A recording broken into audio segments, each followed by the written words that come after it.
Hujan turun rintik-rintik di landasan Bandara Internasional Soekarno-Hatta pagi itu, seperti ikut menyimpan rahasia yang akan segera terbuka. Di antara deru mesin pesawat dan pengumuman keberangkatan yang bergema, Hina Hendy berdiri dengan seragam pramugari biru dongker yang selalu ia banggakan. Rambutnya tersanggur rapi, senyumnya terlatih, senyum yang selama ini membuat penumpang merasa aman, dihargai, dan tenang. Tak ada yang tahu, bahkan Hina sendiri, bahwa hari itu akan mengubah hidupnya selamanya. Ia menatap papan keberangkatan, mencari nomor penerbangannya. Penerbangan lintas benua, Jakarta, Amsterdam. Rute panjang, kru lengkap, dan kapten yang namanya sudah sering ia dengar dibicarakan dengan nada kagum, Daniel Wright. Pilot bule, tinggi, mata biru, reputasi mentereng. Banyak pramugari baru menganggapnya sosok karismatik. Hina hanya menganggapnya rekan kerja, tidak lebih. Ketika briefing kru dimulai, Daniel masuk dengan langkah percaya diri. Suaranya tegas, logat asingnya kental namun jelas. Hina mencatat setiap instruksi, profesional seperti biasa. Namun sesekali ia menangkap tatapan Daniel yang terlalu lama. Ia mengabaikannya, berpikir mungkin hanya perasaannya saja. Dunia penerbangan mengajarkannya untuk fokus dan tidak larut dalam asumsi. Penerbangan dimulai normal. Penumpang kelas bisnis dan ekonomi terlayani dengan baik. Hina berjalan menyusuri lorong kabin, menyapa, menawarkan minuman, membantu seorang ibu menenangkan bayinya. Ia menyukai pekerjaannya, ketinggian, pertemuan singkat dengan banyak orang, dan rasa bebas yang jarang dirasakan di darat. Masalah mulai terasa saat pesawat memasuki fase jelajah. Daniel memanggil Hina ke kokpit dengan alasan koordinasi layanan.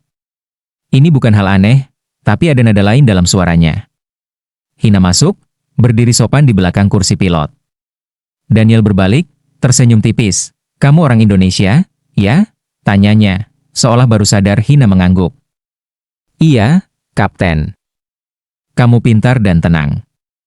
"Aku suka kru yang seperti itu," katanya. "Pujian profesional," pikir Hina. Ia membalas dengan senyum singkat, lalu kembali ke kabin. Namun setelah itu, Daniel semakin sering mencari-cari alasan untuk berinteraksi. Pesan lewat interkom, komentar kecil saat berpapasan, bahkan candaan yang terasa terlalu pribadi. Hina mulai merasa tidak nyaman. Ia bercerita singkat pada rekan pramugarinya, Rani, yang menyarankan untuk menjaga jarak dan tetap profesional. Ketegangan memuncak menjelang pendaratan. Seorang penumpang kelas bisnis mengeluh keras karena minumannya tumpah akibat turbulensi ringan. Hina menangani dengan sabar, meminta maaf, menawarkan penggantian. Namun penumpang itu terus meninggikan suara. Situasi menarik perhatian banyak orang. Tiba-tiba Daniel keluar dari kokpit. Wajahnya keras. Tanpa bertanya detail, ia langsung menegur Hina di depan penumpang lain. Suaranya lantang, menusuk, "Kamu tidak kompeten. Hal sederhana saja tidak bisa kamu tangani," katanya dalam bahasa Inggris yang dipahami semua penumpang. Hina terdiam. Dadanya sesak. Ia mencoba menjelaskan, tapi Daniel memotong, semakin emosional. Kata-katanya berubah menjadi tuduhan, seolah Hina ceroboh, tidak profesional, dan mempermalukan kru. Semua mata tertuju pada Hina. Ada yang merekam dengan ponsel. Ada yang berbisik. Di momen itu, waktu terasa berhenti. Hina merasakan panas di wajahnya, tenggorokan tercekat. Selama bertahun-tahun bekerja, tak pernah ia diperlakukan seperti itu. Di depan semua orang. Di udara, tanpa tempat bersembunyi, ia menunduk, menahan air mata, lalu dengan suara bergetar berkata, "Saya hanya menjalankan prosedur, Kapten." Kalimat itu tenggelam oleh desahan dan bisik-bisik. Daniel kembali ke kokpit tanpa meminta maaf. Penerbangan mendarat dengan selamat, tapi badai baru saja dimulai. Begitu pintu pesawat dibuka, video kejadian itu sudah menyebar. Judul-judul sensasional muncul dalam hitungan jam. Pramugari dihina di pesawat internasional. Pilot asing marahi kru lokal di depan penumpang. Hina dipanggil manajemen. Ia duduk di ruangan dingin, menjawab pertanyaan, menyerahkan kronologi. Tangannya gemetar, tapi ia jujur. Rani menunggunya di luar, menggenggam tangannya saat Hina keluar dengan mata sembab. Hari-hari berikutnya adalah kabut. Media menghubunginya. Warganet berdebat. Ada yang membela, ada yang menyalahkan. Hina memilih diam. Ia pulang ke rumah orang tuanya di Bandung, mencari ketenangan. Ibunya memeluknya lama, ayahnya hanya berkata pelan, "Kamu tidak salah."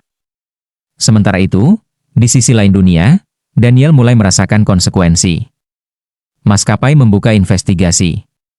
Ia dipanggil, dimintai keterangan. Awalnya ia defensif, menganggap insiden itu sepele. Tapi ketika kontraknya ditangguhkan sementara dan sponsor menarik diri, barulah ia gelisah. Ia menonton ulang video yang viral. Melihat wajah Hina yang pucat, suara yang bergetar. Ada sesuatu yang menusuk hatinya, penyesalan yang datang terlambat. Ia teringat tatapan-tatapan penumpang, kamera yang menyala, dan dirinya sendiri yang kehilangan kendali. Malam-malam Daniel menjadi panjang. Ia memikirkan karir yang dibangunnya bertahun-tahun. Ia memikirkan satu momen buruk yang meruntuhkan kepercayaan. Dan di balik itu semua, ada satu nama yang terus muncul di benaknya. Hina di Bandung. Hina mencoba bangkit. Ia berjalan pagi, membantu ibunya memasak, menghindari media sosial. Tapi luka itu belum sembuh. Setiap kali mendengar suara pesawat melintas, hatinya bergetar. Ia bertanya-tanya, apakah ia masih ingin kembali ke udara. Suatu sore, sebuah email masuk. Dari manajemen. Singkat, formal, memberitahu bahwa investigasi masih berjalan dan memintanya bersabar. Di bawahnya, ada pesan terusan yang tak sengaja terlampir. Permohonan maaf dari Daniel, ditujukan kepadanya, belum dikirim. Hina membaca kata demi kata. Permintaan maaf itu panjang, penuh penyesalan. Tapi ia belum siap. Ia menutup laptop, menatap langit yang mulai jingga. Di dalam dirinya, ada amarah, ada sedih, ada kekuatan yang perlahan tumbuh. Ia tidak tahu bagaimana akhir kisah ini. Yang ia tahu, hidupnya telah berubah. Dan di suatu tempat, seorang pilot bule mulai menyadari bahwa satu tindakan arogan bisa menjadi penyesalan seumur hidup. Bagian pertama dari cerita itu berakhir di sana. Di antara luka yang terbuka dan harapan yang masih samar, menunggu kelanjutan yang akan menentukan siapa yang benar-benar bangkit, dan siapa yang harus belajar dari kesalahan paling mahal dalam hidupnya. Malam turun pelan di Bandung, membawa udara dingin yang menusuk hingga ke tulang. Hina duduk di teras rumah, memeluk secangkir teh hangat yang sudah lama tak disentuh. Email itu masih terbayang jelas di kepalanya. Permintaan maaf Daniel. Kata-katanya rapi, sopan, penuh penyesalan, namun terasa terlambat. Bukan karena ia tak mau memaafkan, tapi karena ada luka yang belum ia pahami sepenuhnya. Beberapa hari kemudian, manajemen maskapai kembali menghubunginya. Kali ini bukan sekadar formalitas. Mereka menawarkan konseling, cuti tambahan, dan pilihan. Kembali terbang atau dipindahkan sementara ke divisi darat. Hina terdiam lama sebelum menjawab. Ia meminta waktu. Di sisi lain, Daniel menghadapi badai yang lebih besar dari yang ia bayangkan. Investigasi internal menemukan pola, bukan pertama kali ia bersikap keras pada kru. Hanya saja kali ini terjadi di depan kamera dan publik. Lisensinya tidak dicabut, tapi ia diskors dari penerbangan internasional. Media asing mulai menulis kisahnya sebagai contoh arogansi yang berujung kejatuhan. Teman-teman yang dulu memujinya kini menjaga jarak. Suatu malam, Daniel menulis ulang email permintaan maaf itu. Kali ini ia benar-benar mengirimkannya langsung ke Hina. Tidak ada pembelaan diri, tidak ada alasan. Hanya pengakuan salah dan tanggung jawab. Hina membaca email itu keesokan paginya. Tangannya gemetar, tapi kali ini bukan karena marah. Ada kejujuran di sana. Ia tidak langsung membalas. Ia memilih berjalan keluar rumah, menyusuri jalan kecil yang ia kenal sejak kecil. Di bawah pohon flamboyan, ia berhenti. Untuk pertama kalinya sejak kejadian itu, ia mengizinkan dirinya menangis, bukan karena hinaan, tapi karena kehilangan rasa aman yang dulu ia miliki beberapa minggu berlalu. Kasus itu mulai mereda di media, tapi dampaknya belum selesai. Hina akhirnya memutuskan kembali ke Jakarta, menghadiri sesi konseling yang disediakan maskapai. Di ruangan tenang itu, ia belajar menyebutkan perasaannya tanpa merasa lemah. Ia belajar bahwa profesionalisme tidak berarti menerima perlakuan tidak adil. Manajemen memintanya hadir dalam forum internal keselamatan dan etika kerja. Tanpa rencana, Hina berdiri dan berbicara. Suaranya awalnya pelan, lalu menguat. Ia menceritakan apa yang ia rasakan ketika dihina di depan penumpang, bagaimana kepercayaan dirinya runtuh, dan betapa pentingnya saling menghormati di udara. Ruangan itu hening. Banyak yang menunduk. Rekaman forum itu tidak dipublikasikan, tapi dampaknya nyata. Maskapai memperbarui kebijakan komunikasi kru dan pelatihan kepemimpinan untuk pilot. Nama Hina disebut sebagai bagian dari perubahan itu, bukan sebagai korban, melainkan sebagai suara yang berani. Sementara itu, Daniel meminta satu hal pada manajemen, kesempatan untuk meminta maaf secara langsung.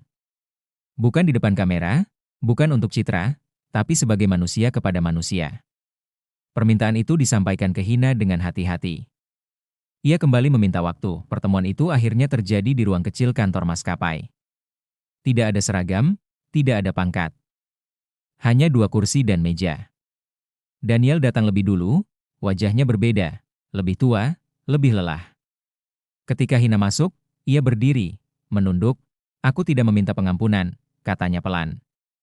Aku hanya ingin mengakui kesalahanku dan menanggung akibatnya. Hina mendengarkan. Ia tidak memotong. Ketika giliran berbicara, ia berkata jujur. Tentang rasa malu, tentang malam-malam tanpa tidur, tentang ketakutan kembali ke pesawat. Daniel menahan napas, air matanya jatuh. Untuk pertama kalinya, ia benar-benar mengerti. Hina tidak berkata bahwa semuanya sudah dimaafkan. Ia hanya berkata, aku ingin melanjutkan hidupku tanpa bayangan hari itu. Daniel mengangguk. Itu sudah cukup. Beberapa bulan kemudian, Hina kembali terbang. Penerbangan domestik, jarak pendek. Langkah pertamanya ke udara terasa berat, tapi ia tidak sendiri. Rani tersenyum menyemangati. Ketika pesawat lepas landas, Hina menutup mata sejenak. Jantungnya berdebar, lalu tenang. Ia kembali Daniel, di sisi lain, menerima penugasan terbatas sebagai instruktur darat. Karirnya tidak kembali seperti dulu, dan mungkin tidak akan pernah. Tapi setiap sesi pelatihan, ia mengulang satu pesan yang sama, kepemimpinan tanpa hormat adalah bahaya. Ia hidup dengan penyesalan itu, bukan sebagai hukuman, melainkan pengingat. Suatu pagi, Hina menerima pesan singkat dari nomor tak dikenal. Hanya satu kalimat, terima kasih sudah mengajarkanku menjadi manusia yang lebih baik. Tidak ada nama. Hina tahu dari siapa. Ia tersenyum tipis, lalu menghapus pesan itu. Di ketinggian 10.000 meter, Hina berdiri di lorong kabin, membantu penumpang dengan senyum yang kini lebih tulus. Luka itu tidak sepenuhnya hilang, tapi telah menjadi bagian dari kekuatannya. Dan di suatu tempat di darat, seorang pilot bule menjalani hidup dengan satu kebenaran pahit, bahwa satu hinaan di depan semua orang bisa menjadi penyesalan seumur hidup.